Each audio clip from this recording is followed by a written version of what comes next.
I'm not talking unless y'all giving me land and 2,000 or more every week.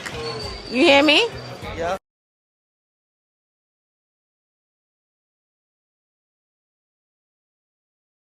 What's tea, Petty Bunch? Welcome back to another Card Chronicle, another episode Girl, of can we gossip?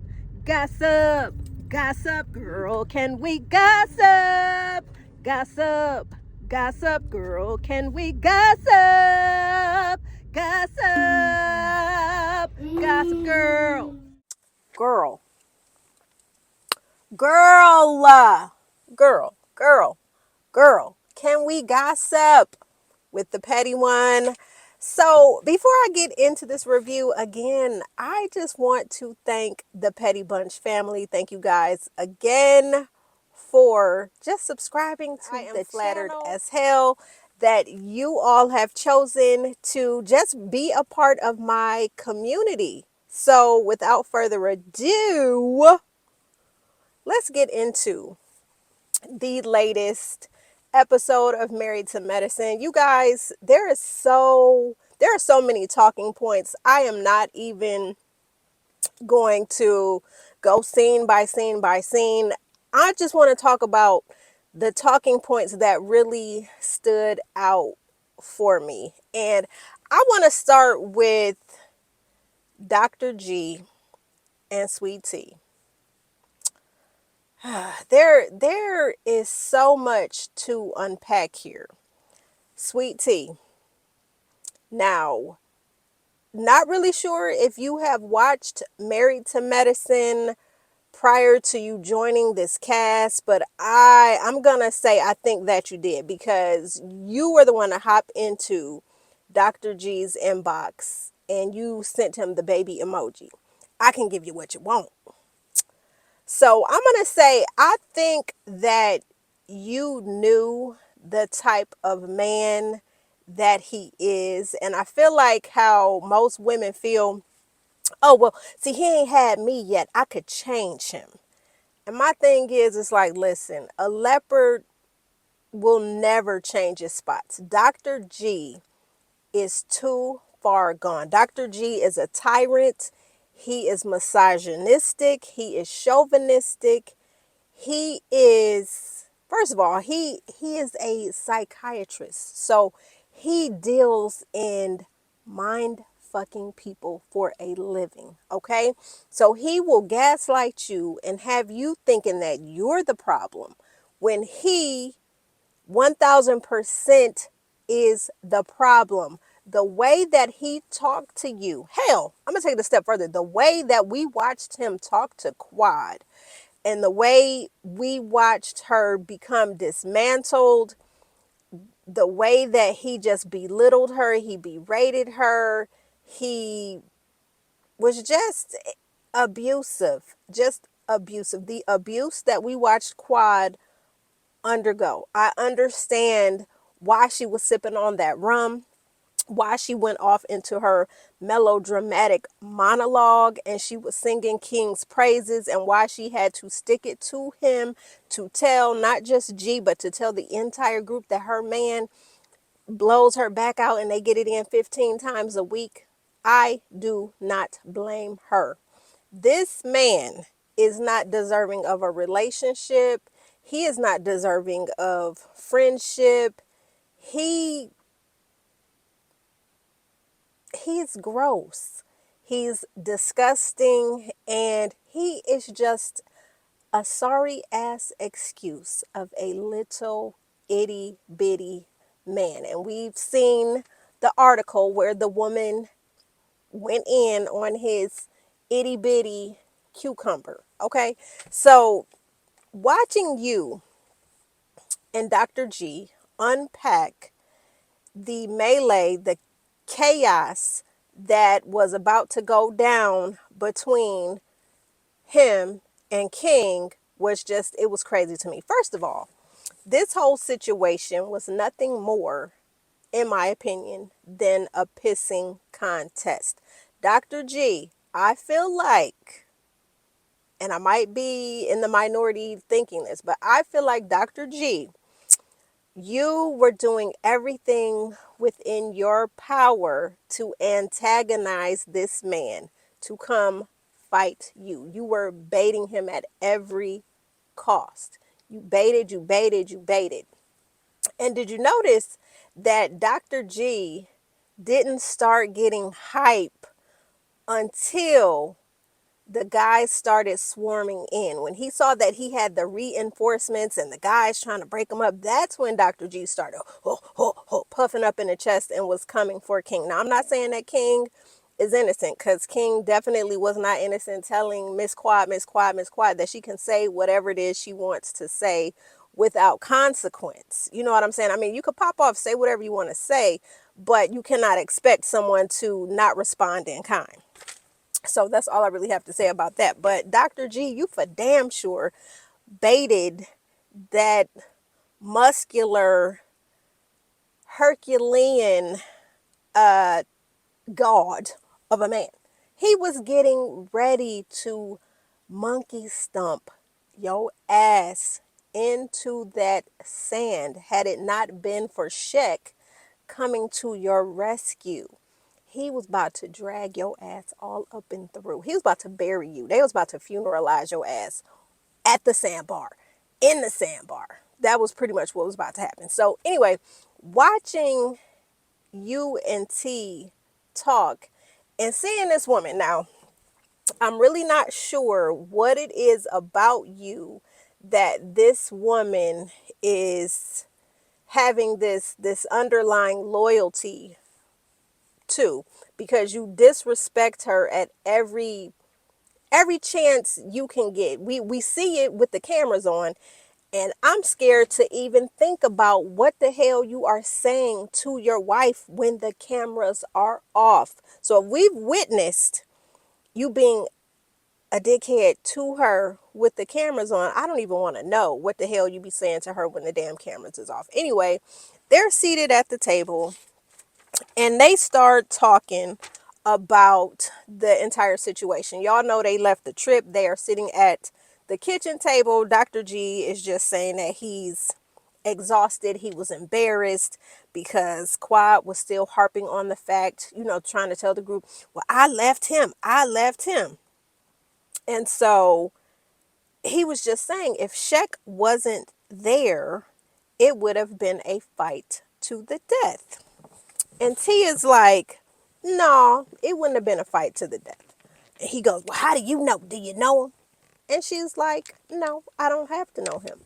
But she is going off of the strength that, hey, I have a military background. I am combat trained. I have been built for this. I have trained for this. Then she doing what a wife does, taking up for her man, pretty much like, babe, I was not going to let anything happen to you. I was getting ready to ride for you. It was about to be us versus King, if it came down, if it boiled down to it. And so he berates her and belittles her and says, combat my ass. Y'all know his little high-pitched nasally ass voice. Combat my ass. You still a woman. And then he goes on to stick it to her further by saying that she's naive. And she's just telling him, I'm entitled to have my own opinion. And no, I do not feel like this would have been a battle to the death. I don't feel that way. So they're going back and forth. And then she's telling him to be quiet. And he is still berating her, degrading her, just talking to her like she is his child, like he did on the damn trip. Y'all saw how that man left her in that, no, first of all, how he talked to her at the elevator. No, first of all, let's back it up. How he talked to her, telling her to be quiet, don't comment to Quad, don't do this, don't do that. He was yelling in her face, talking to her like she was his child. Then when they walked away from the drama, at the elevator bank, he was going off on her. Then further in the room, and she's trying to explain to him, listen, If somebody says something to me, I am not staying quiet. I am responding in kind. And that's understandably so. The average person, I don't care, age gap my ass. The average person, if you say something that they are disagreeing with, they're commenting. And we, hey, it's up and it's stuck. And that's what's going to happen. Nuck if you bug. You coming for me, I'm I'm responding to you. Don't come for me unless I send for you. We're on that type of energy. If you're giving me this energy, you're going to get it back. So the fact that he is deducing her to being a woman, combat my ass. And so it's just like this woman is literally fighting for her life, telling him, like, no, I'm entitled to my own opinion. I don't have to agree that this situation was going to be a fight to the death. And so this little man, as Napoleon does, like we've seen him do with Quad when he gets mad, when she is not in agreement to what he is saying, when she is not bowing down to what he is saying, because he's the leader of his household, he gets mad, all huff and puffing in the chest. And like an angry little man, he storms away from the table because guess what? He does not have the mental or the mature bandwidth to sit down and unpack things like an adult and listen to what another person is saying. Just because they disagree with you does not mean that their viewpoint is wrong. But because he's the leader of his household, how dare you, woman, speak back to me? How dare you, woman, have an opinion that differs from mine? So he gets his little ass, inch high, private eye ass up from the table, and he goes to the bedroom and he shuts the door. So I feel like, T, that would have been the perfect time for you to hop in the car and just drive somewhere, baby. Just drive. Hell, you could have went all the way back to Texas. What is it about this man besides you already telling us last year that you had access to the bank accounts? What is it about this man that you are blindly loyal to? We, the people, have seen him disrespect you to no end. We saw it first with Quad, and now we're seeing history repeat itself. What is it about Gregory Lunsford that you find yourself so in love with? I'm going to say in lust with. You already know, like when you start dating someone, word on the street is it takes about 90 days for that person to start showing themselves outside of the representative that they have presented to you. You know, when you first meet somebody, you packaging yourself up real nice. You're on your best behavior. You don't want to say the wrong things. You want them to see who you are presenting yourself to be. But in those 90 days, things happen. And little bits of you start to creep into the facade that you may have been presenting yourself to be. The only thing with these two, though, T, is that we know you watched the show because you knew that Greg, first of all, didn't have any kids. And you knew that he'd been wanting kids, but Quad didn't want to have kids with him. And now we see why she didn't want to procreate with this man. You hop in his DMs. I can give you what you need. I can give you what you want with the baby emoji. And now you're under so much stress and you cannot get pregnant. Did you ever think that maybe God is protecting you from procreating with this man that you so desperately want to have a baby with? Did you ever think that God is protecting you? And, right now the diagnosis is endometriosis. But maybe God is protecting you and trying to tell you, but you're not listening because you're so beside yourself with wanting to have a baby with your husband that you're not even looking at all the signs that God could be protecting you, shielding you from this man. And it's so crazy to me because production sat there and we heard everything going on when he slammed the door. You come upstairs and you go in the room with him and Your argument is escalating further, and he is just saying things. This is your fault. Don't say shit to make me go off. Listen to the leader. And she's like, well, I'm doing this stuff for the team. Well, you should listen to the leader. Where I'm not seeing anything healthy about this relationship. Hell, when you guys were planning your wedding last season, we saw the tumultuousness. We saw the chaotic shit that you went through. We saw you. Hell, you down at the table with the devil who brought you on to the show, Heavenly, and you was giving her the tea about what was going on in the relationship.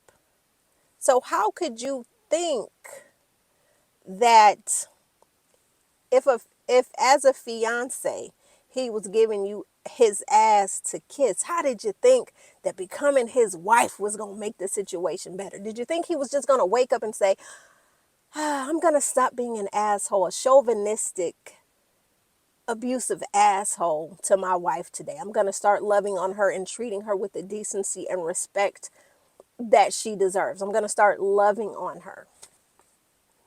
Do you feel, T, that you can't get somebody else? Do you feel like you can't get somebody else? I mean, I really don't know. Y'all comment below. How do y'all feel about this man? And he is so hell-bent on his hate for Quad, and that his wife is trying to hold him down and have his back, that he is snapping and going off on her because he still has these unresolved issues from the trauma that he caused in his last marriage. So it's like, you can't start this marriage, you can't have a good second marriage because you're still going through the trauma from the first one. You're still experiencing the karma from the first one. It's a whole ass mess. It is a whole mess. So I don't know. Y'all comment below. Tell me how y'all feel about the Dr. G and Sweet Tea saga. Now, I want to get into this whole back and forth between Puppet Master, Dr. Jackie, and Phaedra. And I see it like this. Now listen. Phaedra is saying that this group is a group of mean girls. And they are. But Phaedra, you are equally as mean. So could it be that you couldn't mean girl your way into the group of mean girls, the Fantastic Four, we'll call them the Fabulous Four, the Fanatic Four, who initially welcomed you into the group with open arms? They rolled out the red carpet. They were so kind to you. They were tooting your own horn and trying to make you feel part of this group. And because they couldn't get you to spill tea and tell on yourself or give them, that you wasn't spilling your tea because you wanted them to know of you, but you didn't want them to really, really get to know the real you. So is that what it is? You couldn't mean girl your way into a group of mean girls. You really couldn't. You could not outwit, outlast, and outplay, because these four women they're locked in, and it's hard to penetrate this entire fortress. So we already know the bullshit that the rabid dog, what Dr. Jackie and Simone put the rabid dog up to. So Heavenly, we already know, invites Apollo.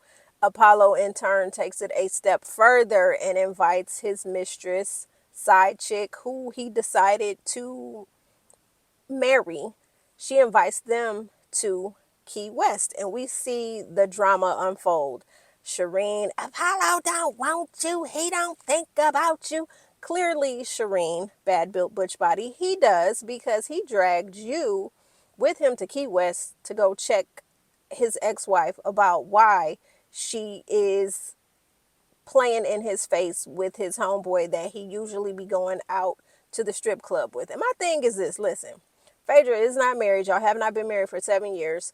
she can play with whoever she wants to play with. She could play with your doctor if she wants to. And in my opinion, it's really none of your business who she decides to play with and play with in your face. So anyway, like I said, I'm on nobody's side. Phaedra, in my opinion, is just as guilty of being a mean girl as Dr. Jackie, as Simone, as the rest of them. Let's not forget, everyone, that Phaedra and Carlos King allegedly set Candy up using Portia to say that Candy and Todd had a sex dungeon and they tried to grape her. Like, let's not forget that, Phaedra. You orchestrated that whole situation. So you're not a nice girl. So we're not going to pretend that you are innocent, that you have not done some downright dirty type shit to women. We're not gonna fake the funk, okay? We're not gonna fake the funk. So anyway, because of all the bullshit that happened and Phaedra's, they pulled Phaedra's skeletons in front of her face for her to face the demon of Apollo and his side that he was cheating on her with while they were married. They wanted her to face that situation. They wanted to see Phaedra blow up. I think that's what the ladies wanted to see. They wanted to see Phaedra. Because remember, when they went glamping, Toya said, well, what annoys you? What makes you mad? And, it's like, I'm not going to tell you what annoys me and what makes me mad. So Heavenly goes, you know what? Let's invite Apollo on a trip. Maybe this might trigger her. Maybe this might give us the reaction that we need. This might show us who the real Phaedra Parks is. All Phaedra did was cuss Apollo and Sharen out. She didn't really crash out like how we've seen Sweet Tea crash out. And Sweet Tea, so many things you could have done to tell these ladies to kiss your ass. You could have played the game, but they got you crashing out so much. They have you right where they want you. So you will crash out. They know how to make you crash out. So the thing is, Heavenly felt that she could bring Apollo, and she thought this was going to be the ultimate crash out for Phaedra. She thought that she was just going to see Phaedra crash out. Didn't happen. So Phaedra decides like, hey, I don't hang out with these type of bitches. And my thing is, Phaedra, you are this type of bitch. You really are. So anyway, Phaedra has decided she wants no parts of the Married to Medicine girly. She is packing up her shit and she is getting ready to board. Her is packing in her room. Here comes Dr. Jackie with her sneaky, slimy snake ass. So she comes knocking on the door. Can I talk to you for a minute? Jackie, absolutely no. No. So Phaedra invites her in, tells Shek, give us a moment, we need to talk. And Jackie is like, what's going on? And Phaedra's like, I'm leaving. You're leaving? Well, why? Jackie, come on now. You already know why. It does not take a rocket scientist to get a clue, Jackie. You know why she's leaving. Your rabid dog, you called your rabid dog on her and you made her uncomfy. So now it's like Phaedra's got to go and regroup because I'm sure Phaedra's crashing out on the inside. But so anyway, Jackie of all people should know that these couples trips are bullshit. And Jackie, you should know firsthand. Let's not forget Hilton Head, where Dirty Kurt, was hunching his mistress. You know how uncomfy you were being back at the scene of the crime at Hilton Head? And how everybody started bringing up your dirty laundry. So, of course, you want to do anything that is going to detract, deflect, deter from your loveless marriage and anything that is going to put the heat on Phaedra and on Quad, you are low-key here for it. So the fact that you're trying to ask Phaedra why she's ready to leave, it's like, Jackie, Stop playing in our faces. Stop it. You are the meanest of them all. You are the meanest. You have orchestrated so many things. You have used Heavenly as a pawn. She's a dumb pawn. Because let's face it, y'all. Let's be honest. Do y'all really think that Dr. Jackie views Heavenly as her equal? I'm going to let y'all think on that for a second while I sip.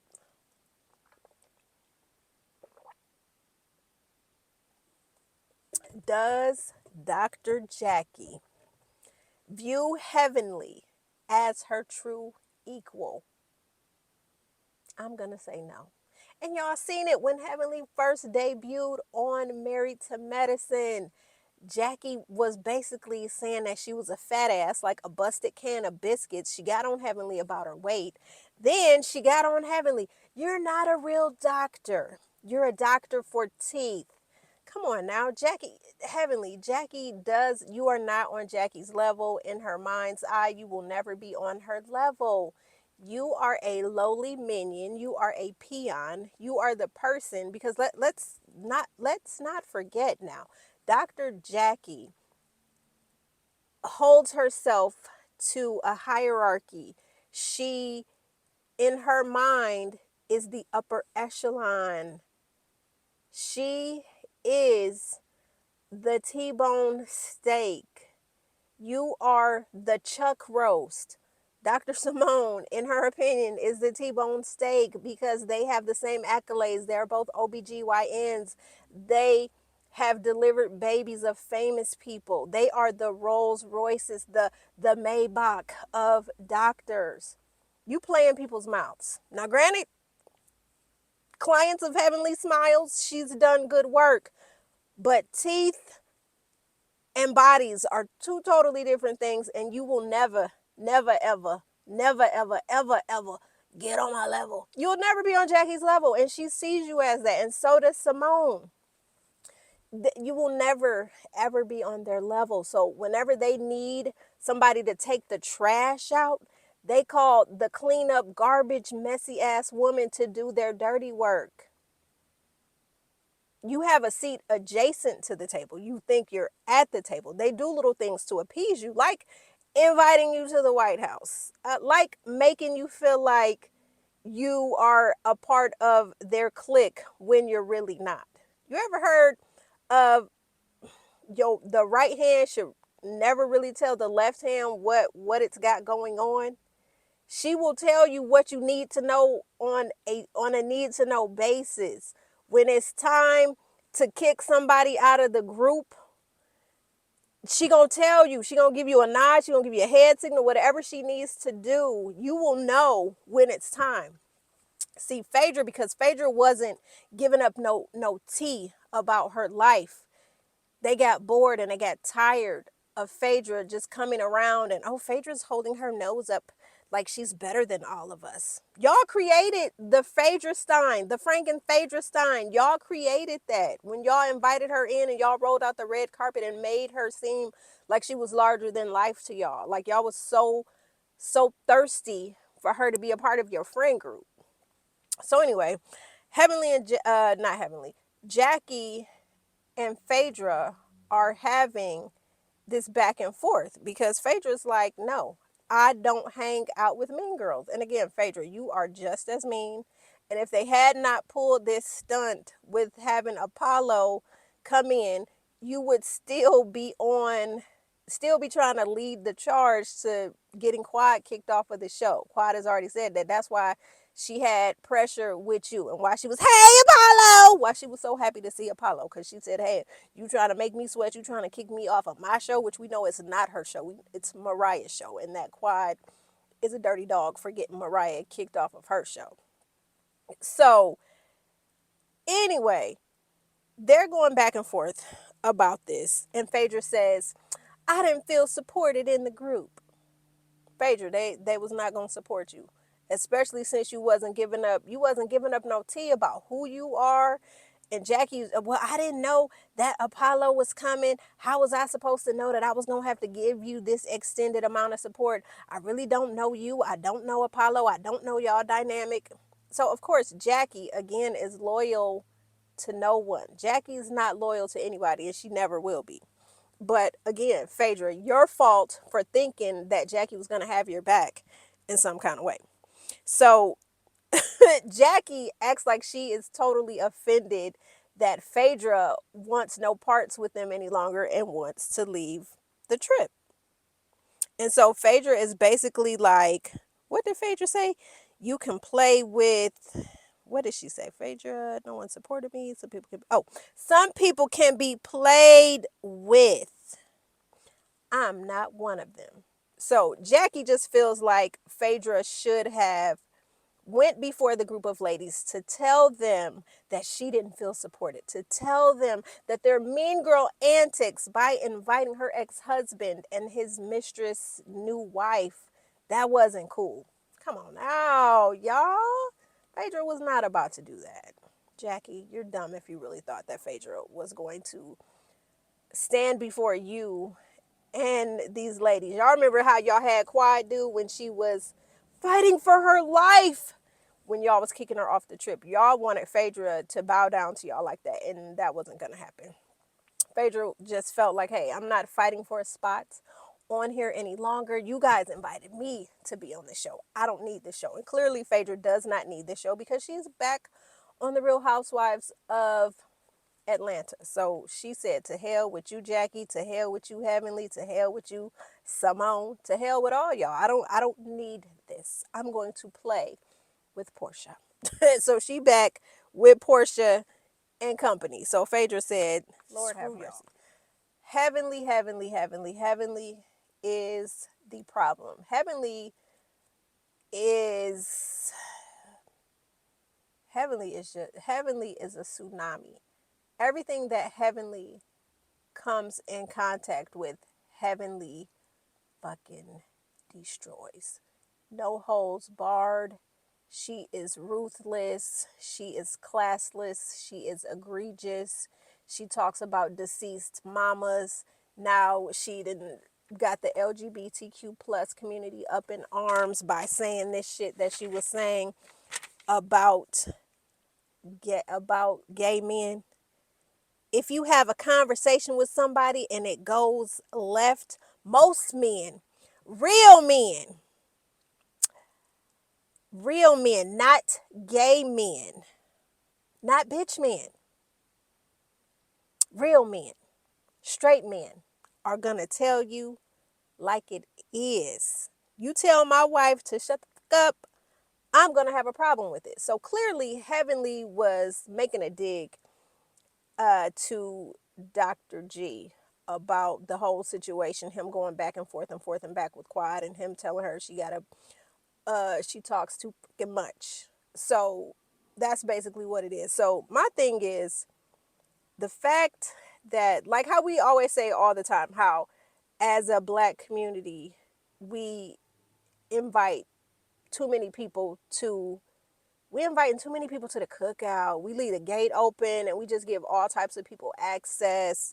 And my thing is, the LGBTQ plus community has left the gate open, especially gay men have left the gate open, has allowed Heavenly Crimes to have access to them because Heavenly is a strong, masculine type of woman. She is like Destiny from Love and Marriage Huntsville. She has that big D energy all the time. Loud mouth, just nasty mouth, just ruthless,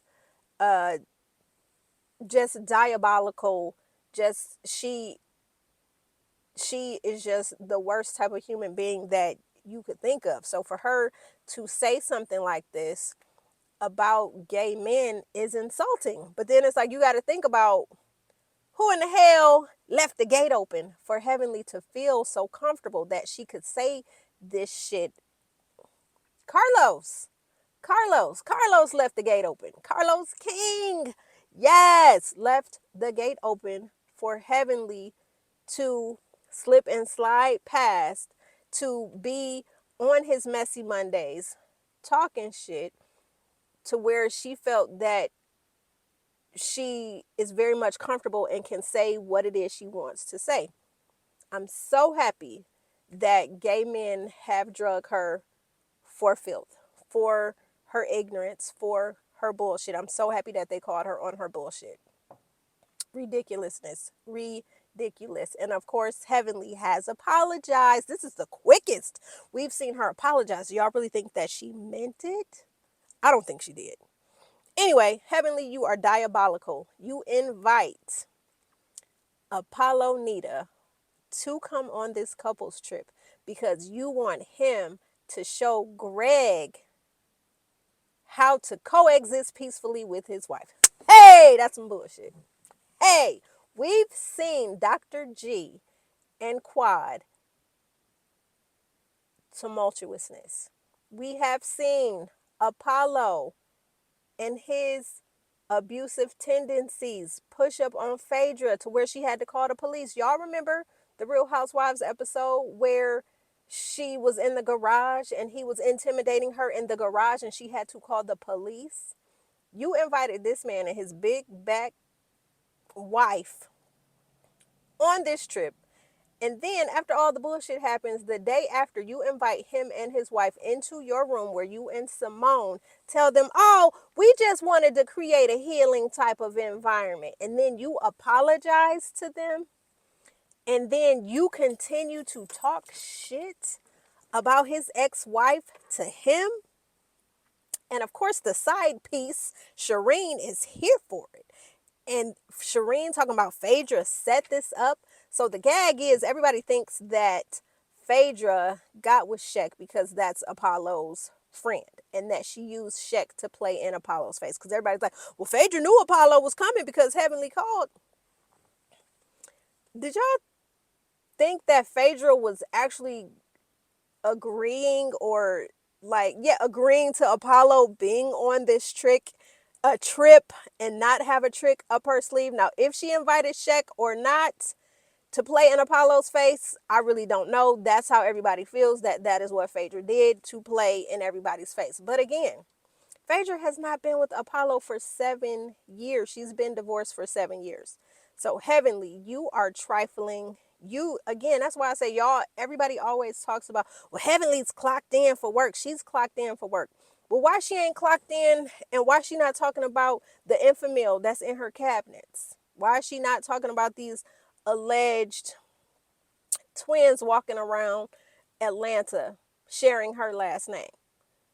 And did you notice when they were at the lemon squeeze, when Dr. Jackie was saying, well, I mean, I don't want no ex. Don't invite no ex up into my mix. And then for Heavenly to say the same thing. Don't invite no ex up in my mix neither. We don't want no exes in our mix.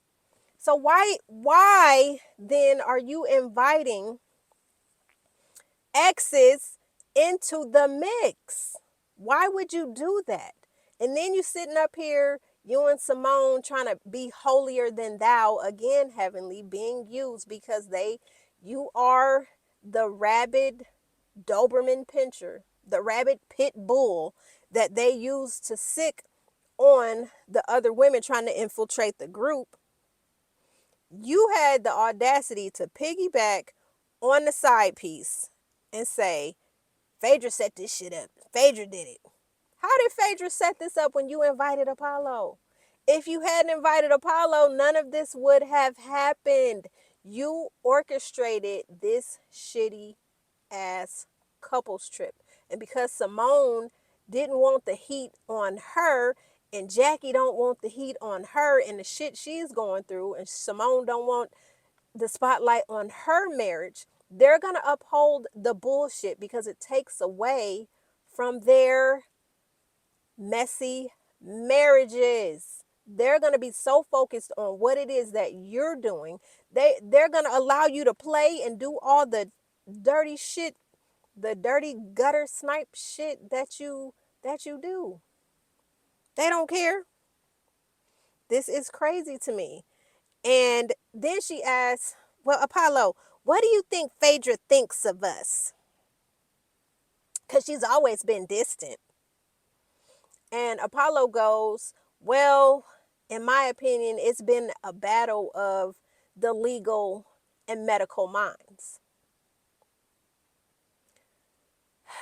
Again, Phaedra, in my opinion, is on the same level as a Dr. Jackie and a Dr. Simone.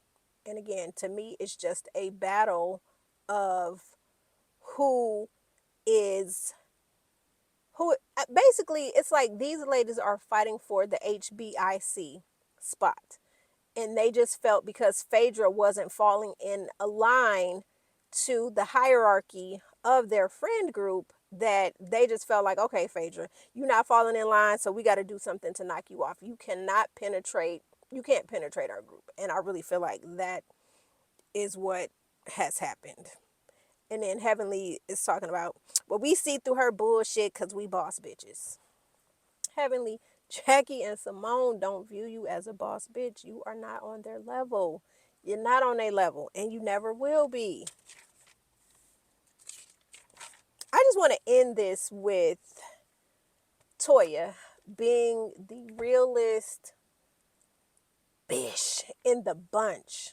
I like the fact that when it was time for the couples therapy situation where they were all dressed in yellow and we're going to hash it out and talk about relationships, and Toya told Eugene before they got dressed, I don't want to go, because she finds it hypocritical that you got somebody like a damn Heavenly and a Simone, who we've seen their marriages we've seen Simone's marriage come to blows over Cecil taking money out of the account and not telling her about the startup business that he was starting, and also blow up when he was getting too close to his friend girl Tammy, and Simone didn't like that, and she was about to end the marriage, and the friend group didn't like that.